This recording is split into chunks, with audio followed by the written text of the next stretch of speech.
Bom dia! Hoje são 8 de novembro de 2019, sexta-feira, Brasília, Distrito Federal. Mais um vídeo sobre religião. Religião, pura ilusão, pura fantasia, pura superstição. Ao longo do vídeo, você verá imagens da cidade de Morretes, no estado do Paraná, perto de Curitiba. O Ferreira Racier, o gaúcho, que tem um canal muito bom no YouTube com o mesmo título, Ferreira Racier, me escreveu dizendo que conhece também essa cidadezinha chamada Morretes e que ele esteve lá e comeu o famoso barreado. Não gostei do barreado, também comi, não gostei. É uma carne muito desfiada, com bastante caldo, não gostei. Vamos ao vídeo. Na foto do vídeo, o ateu José Francisco da Silva. Há alguns dias fiz um vídeo com o título Lamentações da ex-cristã Ângela Oliveira. Naquele vídeo, o cristão Carlos Estevão lançou um comentário sobre o vídeo aí acerca da Ângela Oliveira. Sobre esse comentário, fiz um vídeo com o título Cristão critica ex-cristã Ângela. Nesse vídeo, o ateu José Francisco da Silva escreve o seguinte em relação ao comentário do cristão Carlos. Abre aspas. Os crentes acham que devemos ter um fato em nossa vida para ser ateu. Desgraças na vida dos seres humanos são comuns.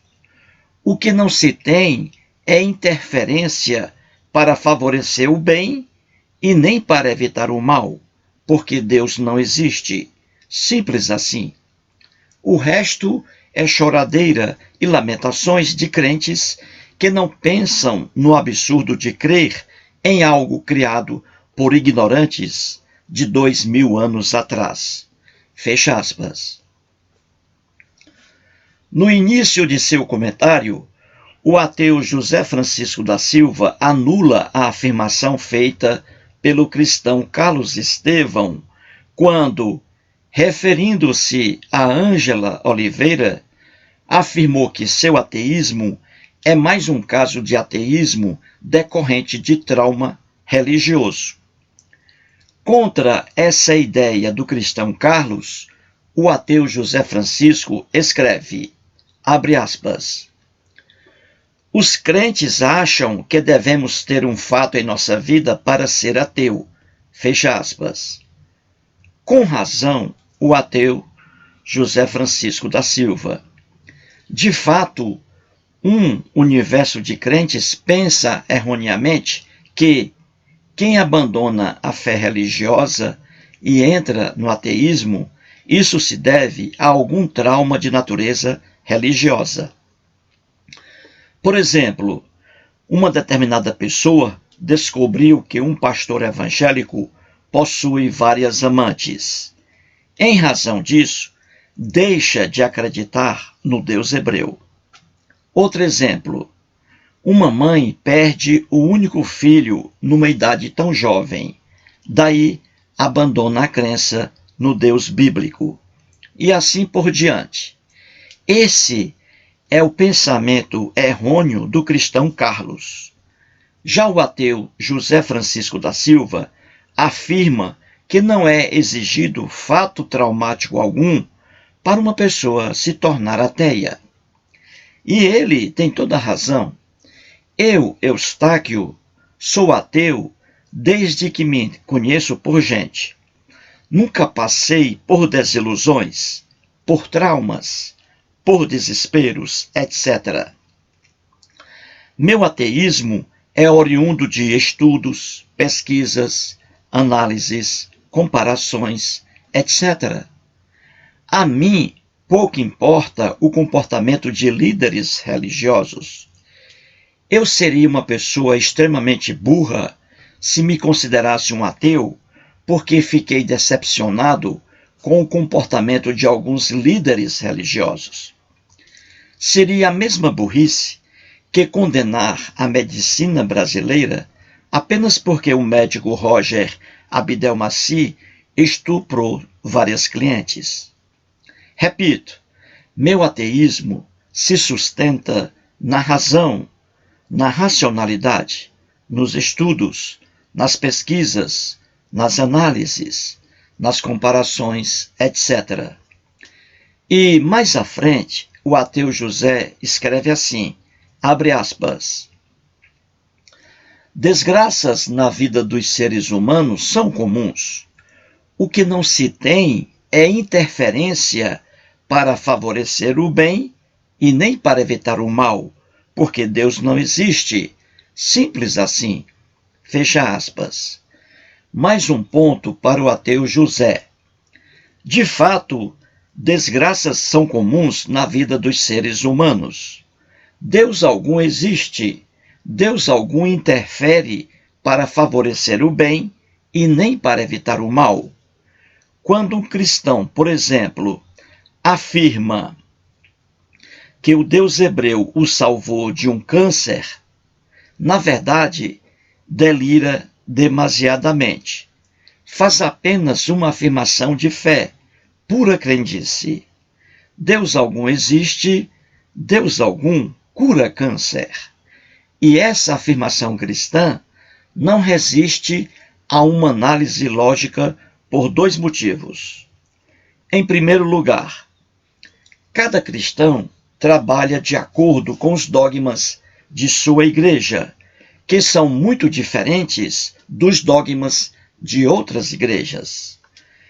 Peguemos como exemplo um fato real, ocorrido há poucos meses. O padre Marcelo Rossi foi empurrado de um altar por uma fiel católica, sofrendo uma horrível queda. Ele alegou que não sofreu lesão grave alguma, porque Nossa Senhora o socorreu. Agora vem a pergunta que não quer calar. Por que o padre Marcelo Rossi afirmou que Nossa Senhora o salvou? Por quê?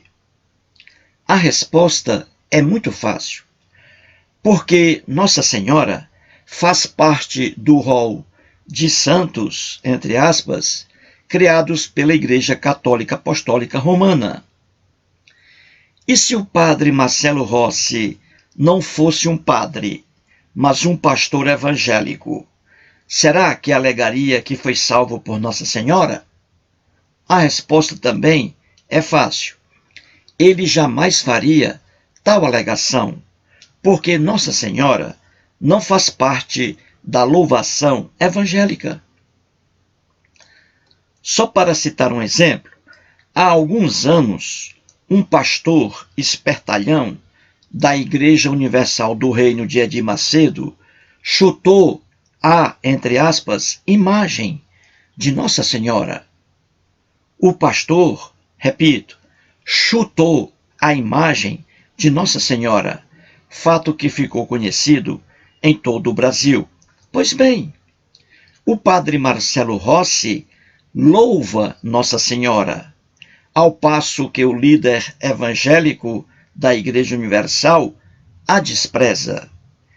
É fácil ver que cada crente recorre aos elementos de sua crença. Quando diz que foi salvo ou curado por fulano de tal, sua afirmação é apenas um produto de sua imaginação, fortalecido pelos dogmas de sua igreja. Se fosse fiel de outra igreja, afirmaria coisa bem diferente.